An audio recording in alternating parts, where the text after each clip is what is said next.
국채금리 상승, 나스닥 3%대 폭락에 따른 대응 전략과 국채금리 상승에 맞는 최대 수의 히든 종목까지 공개해 드리도록 하겠습니다. 국채금리가 또다시 상승을 하게 되면서 관련 업종 그리고 관련 섹터들까지 전부 다 출렁이는 상황입니다. 전일 미증시 같은 경우에는 나스닥이 무려 마이너스 3% 이상 하락을 하게 되면서 오늘 국내 증시까지 좀 출렁이고 있는 상황이고요. 오늘 제가 영상으로 말씀드린 내용은 국채금리 상승 배경과 더불어서 이와 관련한 관련주들 그리고 히든 종목까지 알아보도록 하겠습니다.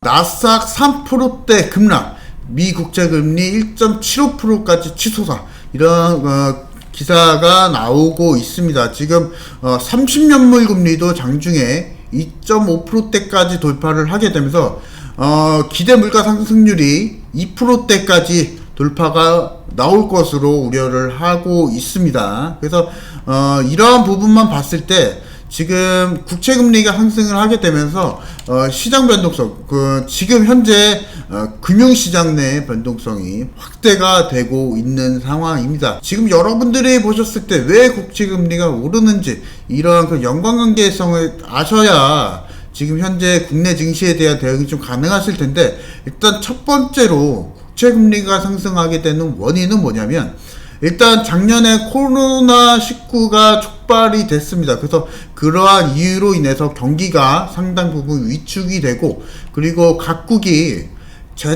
통화 정책을 공격적으로 좀 펼치게 되었습니다.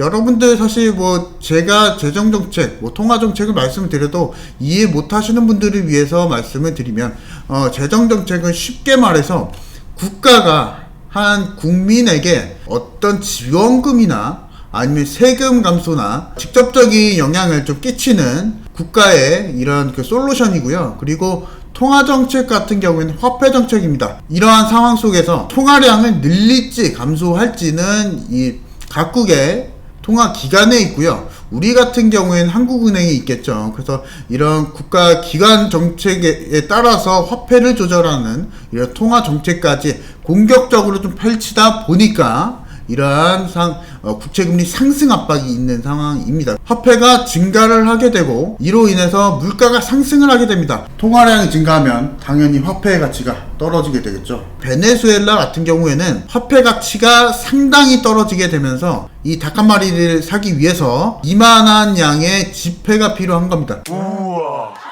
통화 가치, 화폐 가치가 상당히 떨어지게 되면서 지금 보시면은 통화를 95% 이상 평가를 절하하게 되고 최저임금 3000% 인상을 하게 되면서 상당히 혼란해졌습니다. 그래서 이러한 사태를 막기 위해서는 금리 상승을 통해서 시장 안정화가 필요한 겁니다. 그래서 이러한 상승 압박과 더불어서 국채금리가 지속적으로 좀 상승을 하고 있다라는 거고요.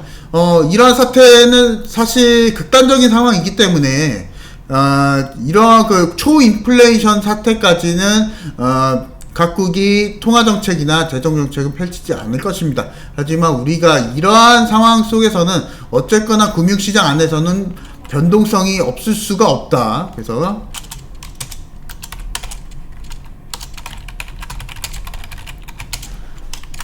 금융시장 내에 변동성이 없을 수가 없다는 것이고요. 지금 여러분들 오늘 제가 촬영을 해드리고 있는 날짜에 보시면은 상당히 코스피, 코스닥 양대지수 모두 1% 이상의 하락을 보여주고 있습니다. 하지만 이러한 상황 속에서도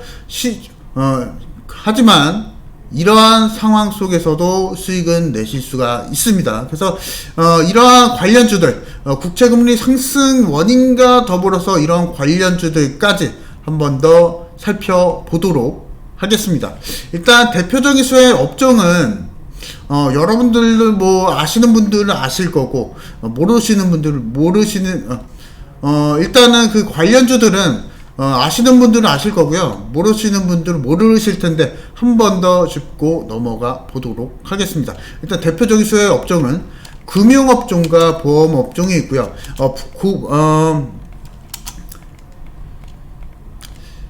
대표적으로 금융업종들 같은 경우에 은행업종들이라고 하죠. 그래서 보통은 은행업종들 같은 경우에는 예대마진을 보통은 금융업종 은행업종들은 예대마진을 목표로 합니다. 일단은 대출금리가 있을 것이고요. 그리고 예금금리. 사실 대출금리 시중은행 같은 경우에는 연 3%대 정도 수준을 하죠. 하지만 예금금리는 어떻습니까? 여러분들이 적금을 내시고 적금을 보시고 나서 금리를 한번 살펴보면 시중금리 안에서는 채 2%가 되지가 않습니다. 0.2%만 이렇게 됩니다. 그래서 이러한 차이를 예대마진이라고 하고요. 그래서 이러한 금리 상승과 더불어서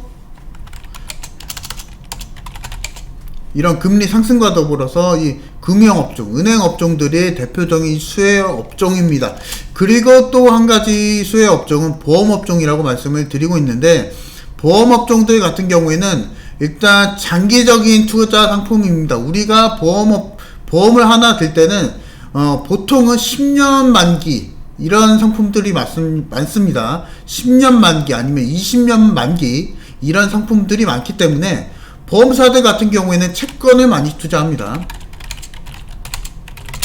채권을 주로 투자를 하기 때문에 채권 금리가 올라가면은 보험사들의 수익, 이익은 더 크게 촉발이 됩니다. 그래서 보험사들이 외수의 업종인지는 이 채권에 딸려 있습니다. 그래서 이 보험사들은 이 채권에 많이 투자하기 때문에 채권 업종들이 채권 금리가 상승을 하게 될 경우에는 이 이런 보험업종들이 대표적으로 수혜를 받게 됩니다. 그래서 이와 관련한 관련주들을 한번 살펴보도록 할 텐데, 차트를 보면서 설명을 드리도록 하겠습니다. KB금융이 있습니다. 대표적인 은행주로서 업계 점유율 1위를 기록을 하고 있습니다. 매년 꾸준하게 10%대 이상의 이익률을 달성 중이고요. 사실 배당 성향이 상당히 좋습니다. 20%대 이상의 고배당주로서 PBR이 0.46%대밖에 안 됩니다. 여러분들 지금 국채금리가 상승을 하고 금융시장이 흔들릴 때 이렇게 가치주 위주의 투자 판단도 상당히 유효하기 때문에 은행업종들을 계속적으로 눈여겨보셔야 되신다는 거고요. KB금융을 기술적으로 좀 판단을 좀 해보자면 직전 고점이 7만원대까지 상승을 한 적이 있습니다. 그래서 여러분들 아직까지도 시장 상승 대비했을 때 KB금융의 주가 상승 폭도 아직은 남아있다. 그래서 여러분들 지금 KB금융을 만약에 은행업종 그리고 국채금리 상승 여파와 더불어서 공략을 하시려고 하시면은 지금도 매수는 가능하다는 거고요. 하지만은 제가 나중에 말씀드릴 히든 종목 같은 경우에는 사실 KB금융 같은 시가총액이 높은 상위 업종들 같은 경우에는 사실 주가 상승폭이 단기간에 많이 있진 않습니다. 그래서 이러한 상황도 고려를 해 가면서 매수를 하시기 바라고요. 그리고 그 다음에 업종이 우리금융지주입니다. 지금 우리금융지주를 좀 차트를 보자면 이미 바닥권에서 지금도 매집이 좀 가능한 상황이고요. 현재까지도 기관과 외국인의 메이저 수급이 꾸준하게 올라와 있는 상황이기 때문에 만약에 지금 매집주, 만약에 장기간 아니면은 중장기로서 은행업종을 골라서 매수를 하신다고 했을 때는 우리금융지주도 매수가 좀 가능합니다. 또한 우리금융지주 같은 경우에는 올해 은행업종들 중에서도 가장 이익 성장률이 높을 것으로 예상되는 종목이고요. 그리고 은행업종들 내에서도 가장 적극적으로 비용 효율화 정책을 펼치고 있는 종목이 바로 이 우리금융지주입니다. 그래서 장기적으로도 이 경비 면에서도 상당 부분 저축을 하게 되면서 다른 기업과는 다르게 차별화된 재무 경쟁력을 보유를 하고 있는 기업입니다. 그래서 이런 은행 업종들도 있고요. 제가 이제 또 보험 업종들이 있습니다. 그래서 지금 대표적으로 또 하나 삼성화재가 있습니다. 지금 기술적으로 봤을 때 우리금융지주와 별반 다르진 않고요. 하지만 우리가 여기서 봐야 할 점은 뭐냐면, 지금 제가 장기이동평균, 지난번 영상에서 장기이동평균선의 언급을 한번 드렸습니다. 장기이동평균선은 상향을 돌파하게 될 경우에는 그 추세 전환 신호가 나오게 된다는 거고요. 현재 삼성화재 같은 경우에 그러한 상황에 딱 맞아 들어가고 있습니다. 그래서 이러한 메이저 수급과 더불어서 이런 국채금리 상승, 이런 그 매크로적인 부분을 평가를 해본다고 했을 때는 삼성화재 같은 종목들을 적극적으로 매수를 하셔야 되시고, 그리고 삼성화재 같은 경우에는 국내에서 가장 규모가 큰 손해보험사입니다. 그래서 PBR이 또한 0.5배 수준의 저평가 수준을 유지를 좀 하고 있고요. 현재 국내에서 최대 수준의 영업 지점을 보유를 하고 있습니다. 500만 개 이상의 영업 지점을 좀 보유를 하고 있고요. 네. 500만 개 이상의 영업 지점을 또한 보유를 하고 있고요. 자동차 보험 내에서 브랜드가 1위를 달성을 했습니다. 자동차 보험 애니카라고 하죠. 이 애니카 같은 경우에는 국내에서 자동차 보험 판매량으로 했을 때는 상당히 높은 수준입니다. 그래서 이러한 부분만 봤을 때도 삼성화재는 지금도 매수가 가능하고, 그리고 배당 성향까지 상당히 좋습니다. 56%대 이상의 배당 성향을 주면서 쉽게 말해서 1년 동안 만약에 삼성화재가 1조를 벌어들였다 하면은 5천억 원대 이상을 주주들에게 환원을 해준다는 겁니다. 우리가 주식을 하는 이유가 뭡니까? 내가 매수를 하고 나서 주식으로 수익을 낸다는 건데, 이러한 부분만 봤을 때도 삼성화재가 친주주 정책을 펼치고 있다라는 점이고요.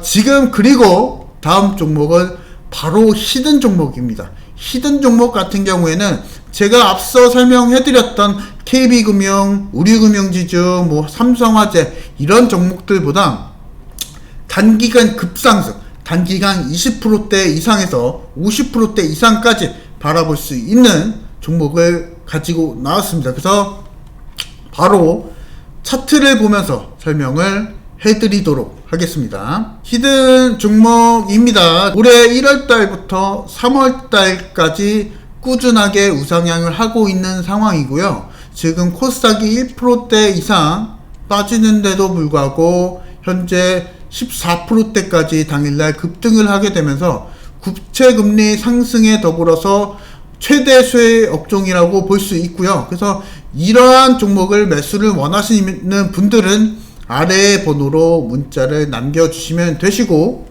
히든 종목 내용 한번 살펴보도록 하겠습니다. 현재 영업이익률은 10%대 수준이고요.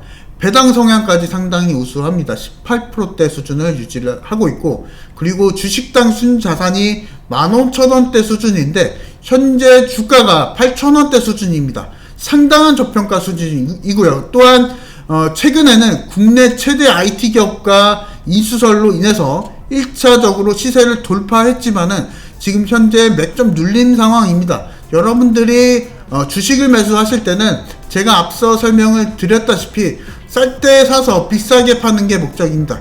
비쌀 때 사시지 마시고 눌림이 나왔을 때 그 맥점에서 매수를 하셔야 원활한 수익까지 챙겨갈 수 있는 거고요. 이 히든 종목 매수를 원하시는 분들은 아래의 번호로 문자 남겨주시면 되시고, 목표가, 매수가, 그리고 최대 목표가까지 제시해 드리면서 투자 전략 안내해 드릴 거니까 문자 남겨주시길 바라면서 전 나이스닥의 이대표 전문가였습니다. 감사합니다.